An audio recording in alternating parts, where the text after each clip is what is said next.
All right, so let's try an example here. Let's suppose that you have some job to do. It's going to take you some amount of time, t, and the time, t, is distributed exponentially with rate 1 per hour. As you can do, on the average, you tend to complete these jobs at a rate of once per hour. And you're interested in the reward for finishing this job, reward in terms of money. And so maybe this reward is a function of the time. And so maybe we can express this reward amount like this. It's g of t is, first of all, you're going to get at least $10, plus you get a little bit more, and you're let's say you're encouraged to finish this job as quickly as you can. Stick the right units on there. So so the idea is if t is really small, then you get a nice bonus, right? Up here in the top, I've got $1 second, right? Because I need seconds to cancel with time, so that I get dollars plus dollars gives me my reward in dollars. In our reward function. Then also I can write down the density function for the amount of time it takes to complete this job. I know what that is because I know what the density function is for an exponential random variable. This is going to be e to the negative t times the indicator that t is at least 0, right? My rate here is just 1. I'm going to throw away the units to make it look nicer here, I guess, easier to manage. Let's see. So I know that I'm going to need to get the inverse function, right? I'm going to need the inverse function for this g, and if you remember, or even if you don't, the way to do that here is, maybe I could replace that with a little r, and then I put the inverse function like that. Now just solve for the inverse function, right? If you do this, you'll get that. Well, let's see. Let's just do this. We get r minus $10 equals $1 second over g inverse of r. Okay, which implies that what g inverse of r is $1 second over r minus $10. Okay. So that's my inverse function. I'm also going to need the derivative of this guy, right? Let's see. Let's I guess we could do that. I guess we could do that up here. The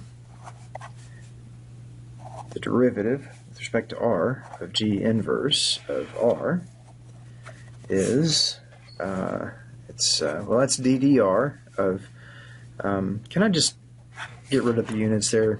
Is that okay? And drop them for now. Of 1 over r minus 10.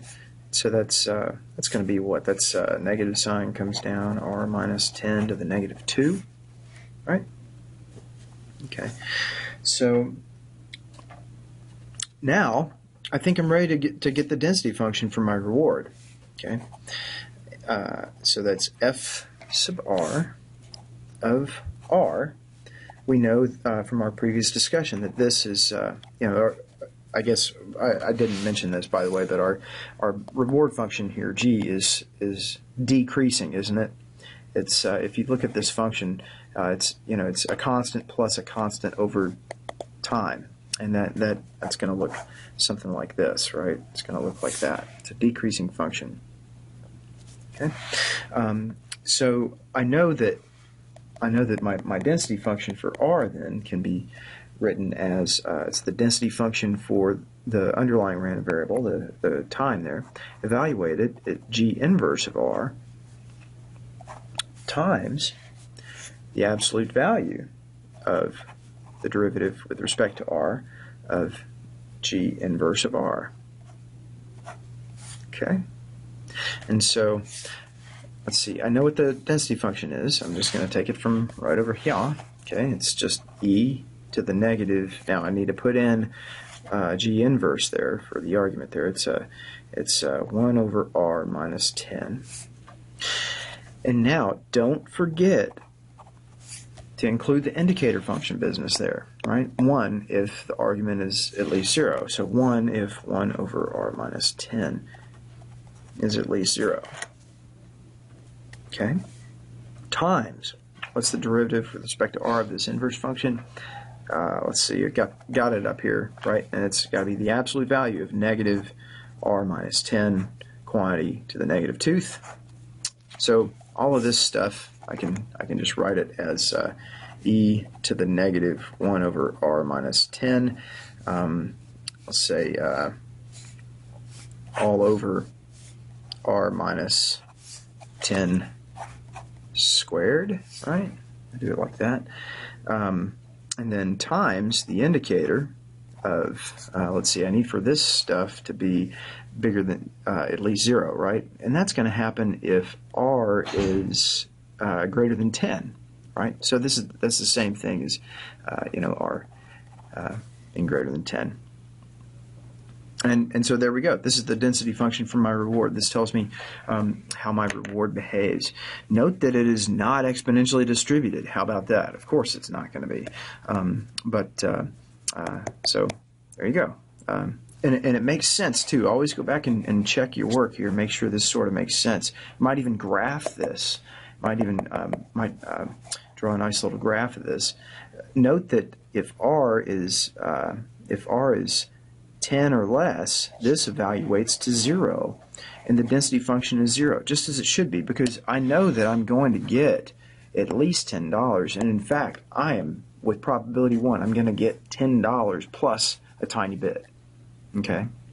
Because in order for this term to evaluate to 0, I would need to take an infinite amount of time to complete this job, and that only happens if you just walk away, and don't finish. But you're under contract. If you don't finish, you're not going to get even the $10. Okay, we're assuming here that you're actually going to finish the job. You're going to get $10 plus epsilon, and so that checks out.